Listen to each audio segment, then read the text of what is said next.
아니 여러분, 하이파이 쪽에서는 비트 퍼펙트라는 아주 큰 원칙이 있거든요.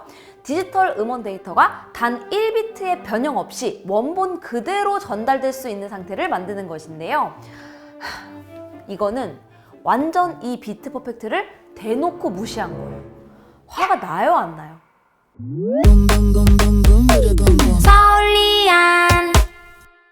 안녕하세요, 서울리안입니다. 에어팟 맥스2가 요즘 핫하죠? 애플에서 내놓은 기기 중에서 가장 논쟁적인 제품이 아닐까 싶은데요.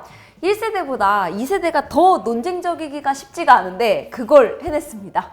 제가 에어팟 맥스2를 어떻게 사용했고 또 저는 이 제품을 어떻게 생각하는지 정리해보도록 할게요. 이 제품이 이렇게까지 논쟁이 되어버린 이유는 이게 과연 6년 만에 나온 신제품이 맞는 것인지 바뀐 것이 없는 디자인에서 기인한다고 볼 수 있습니다. 외형 디자인은 1세대와 거의 동일하죠. 헤어밴드 메쉬 구조, 알루미늄 이어컵, 스테인리스 스틸 프레임까지. 저는 1세대 라이트닝 버전은 얼마 전까지도 썼는데요. 직접 나란히 두고 보면 왜 사람들이 실망했는지 이해가 됩니다.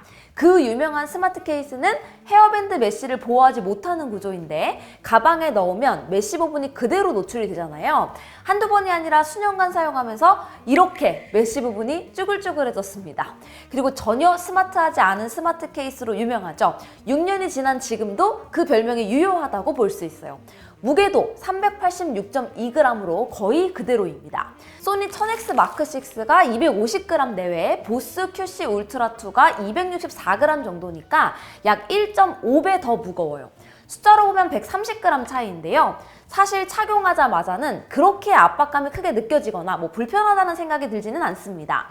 이어 쿠션이 상당히 부드럽고 메쉬 헤어밴드의 역할도 상당히 크다고 볼 수 있어요. 문제는 오래 착용하고 있을 때 느껴지는 그 불편함과 또 헤드폰을 벗는 순간에 목이 가벼워지는 그 역체감, 이게 문제입니다. 아직 내 근육량으로는 에어팟 맥스2를 사용하기에 부족하구나 하는 그런 느낌이랄까요? 장기적으로 보면 애플 비전 프로에 에어팟 맥스2까지 써보면서 리뷰를 해야 되잖아요. 목은 어떻게 운동을 해야 되는지 좀 찾아봐야 될 것 같아요. 자, 그럼 뭐가 바뀌었냐? 칩이 H1에서 H2로 업그레이드 되면서 에어팟 프로에 먼저 적용된 기능들을 다수 지원하게 됐고요. 내부 앰프 설계 변경으로 음질 개선이 되었다고 해요. 포트가 라이트닝에서 USB-C로 변하기는 했지만 이미 USB-C 버전이 있었잖아요. 뭐 하나 겉으로 티나는 게 하나도 없기는 합니다. 하지만 아이러니하게도 이렇게 티 안 나는 부분이 실제로 어떤 변화를 만들어내는지가 이 제품의 핵심이에요. 일단 개인적으로 기대가 컸던 USB-C 유선 무선실 지원에 대해서 이야기를 해보겠습니다. 1세대 에어팟 맥스는 라이트닝 케이블을 꽂으면 오직 충전만 됐어요. 유선 오디오를 쓰려면 별도로 판매하는 라이트닝 3.5mm 오디오 케이블을 사야 했는데요. 저도 이 꼬다리 케이블을 구입해서 사용했습니다. 이렇게 되면 아날로그 신호를 디지털로 변환하는 작업을 거치고 다시 그 디지털 신호를 아날로그로 바꿔서 우리 귀에 들려주게 되는데요. 두 번의 변환 과정에서 손실이 생길 수밖에 없고 또 이미 변환된 소리가 들어오기 때문에 애플이 원하는 적응형 EQ나 ANC를 완벽하게 최적화해서 적용하기가 조금 어렵죠. 반면에 에어팟 맥스2는 USB-C를 꽂으면 충전은 물론이고 디지털 신호를 직접 케이블로 받는 정말 유선 오디오 시스템이 만들어집니다. 디지털 신호가 그대로 USB-C로 변환 없이 수신이 되고 H2 칩셋은 강력한 처리 능력을 기반으로 DEC과 DSP 역할을 입맛대로 해낼 수가 있는 거예요. 물론 에어팟 맥스 1도 USB-C 리뉴얼된 버전은 소프트웨어 업데이트로 유선 무선실 오디오를 지원했는데요. 막상 H1 칩셋의 한계로 적응형 EQ 정밀도가 떨어지고 앰프와 드라이버 자체도 음원 정보량 대비 체급이 아쉽다는 의견이 많았습니다. 결국 무선실 음원을 지원하는 것이 의미가 있냐는 지적이 많았죠. 이번 에어팟 맥스 2도 H2 칩셋의 처리 능력이 좋아졌다고 한들 결국 에어팟 맥스 시리즈의 유선 무선실 오디오 지원에 대한 근본적인 물음은 H2 칩셋이 입맛대로 수행하는 적응형 EQ와 노이즈 캔슬링과 같은 개입을 음원에 섞어서 우리 귀에 들려주는데 이게 정말 무손실이라고 할 수 있냐는 겁니다. 이 부분 때문에 에어팟 맥스2가 헤드파이에 적합한 기기인지 논쟁이 있는데요. 하이파이 오디오 쪽에서는 비트 퍼펙트라는 아주 큰 원칙이 있습니다. 디지털 음원 데이터가 단 1비트의 변형 없이 원본 그대로 전달될 수 있는 상태를 만드는 것인데요. 어떤 방식으로든 기기의 개입을 최소화하고 오직 녹음된 원음을 그대로 듣겠다는 하이파이의 아주 본질적인 목적에 충실한 개념입니다. 제가 쓰는 제나이저 앰프와 헤드폰 조합이 이런 큰 원칙을 따르고 있어요. 그런데 애플은 이 비트 퍼펙트를 대놓고 거부한 겁니다. 하이파이의 기본이자 전부인 원음의 무결성을 최우선으로 하기보다는 청취 경험의 최적화를 중시한 건데요. 에어팟 맥스2는 스튜디오에서 녹음된 소리를 그대로 재생하는 데 목적을 두는 것이 아니라 어디서든지 균일한 고품질의 음악을 들을 수 있도록 사용자의 귀에 가장 듣기 좋게 입맛대로 만들어주겠다는 거죠. 참 애플스러운 부분입니다. 하지만 하이파이 유저들에게는 이런 방향성이 치명적인 결함일 수 있어요. 아니, 누가 하이파이를 한다면서 저근원 EQ에 노캔을 섞어서 음악을 듣겠어요.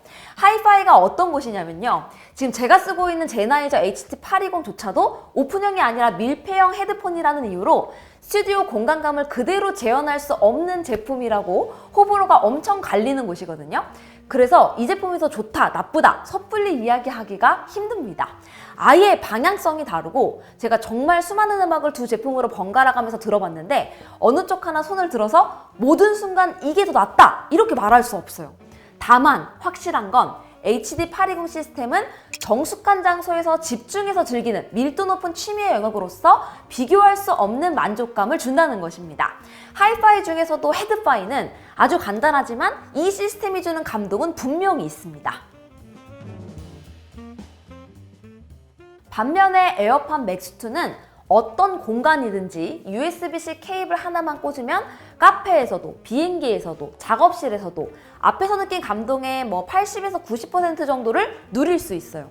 그래서 이건 오디오필의 메인 시스템을 대체하려는 것이 아니라 밖에서도 그 감동을 가장 심플하게 누리도록 설계된 기기라고 생각합니다. 그래서 우리가 일상에서 듣는 모든 청취 경험을 상향 평준화시키는 것으로 충분히 의미가 있어요. 자, 여기서부터는 애플이 제일 잘하고 어떻게 보면 애플밖에 못하는 것들에 대한 이야기를 할 건데요. H2 칩이 들어가면서 ANC 성능이 올라갔고 주변음 허용 모드가 원래도 좋았지만 확실히 더 좋아졌어요. 애플의 뛰어난 주변음 허용 모드가 확실히 에어팟 맥스를 쓸 때 더 빛을 발한다고 생각합니다. 왜냐하면 헤드폰은 쓰고 벗는 게 더 불편할 수밖에 없잖아요. 그런 의미에서 에어팟 맥스2는 주변음 허용 모드를 키면 헤드폰을 쓰고 있다는 느낌이 거의 없습니다. 헤드폰은 그 특유의 이질감과 노이즈가 있거든요. 그런데 에어팟 맥스2는 그 이질감이 없어요. 노이즈 캔슬링. 노이즈 캔슬링 시에 제가 말을 하면 이렇게 공기 들어가는데요. 주변음 허용 모드 시에는 생각보다 굉장히 제 목소리도 자연스럽게 들어가는 것을 볼 수 있습니다. 음악을 들어볼까요?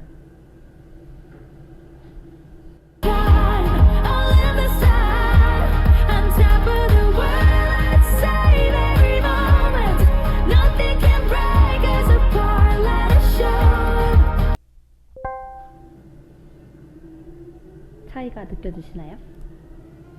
그래서 이 무거운 헤드폰을 쓰고 있는데도 불구하고 주변음 허용 모드가 너무 자연스럽다 보니까 386g을 착용하고 있는지 모르는 경우가 종종 있었습니다. 완벽하게 귀가 열려있다는 느낌이 기기의 존재감을 없애버리기도 해서 이건 진짜 잘 만들었다고 생각했어요. 그리고 대화 인지 기능은 완벽하다까지는 아니지만 일단 켜두고 사용할 정도는 됩니다.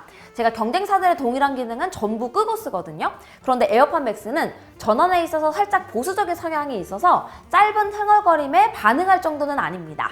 무엇보다 전환 충격이 없어요. 아주 리니어하게 서서히 모두가 전환되기 때문에 혹시나 이게 의도와 다르게 작동을 하더라도 내가 깜짝 놀랄 일이 없어서 괜찮더라고요.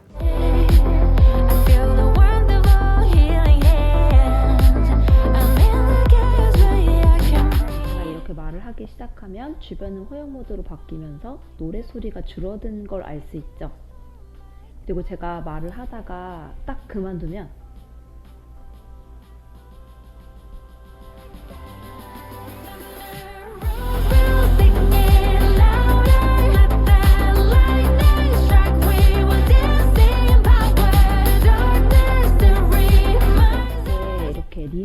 다양하게 변경되는 걸 볼 수 있습니다.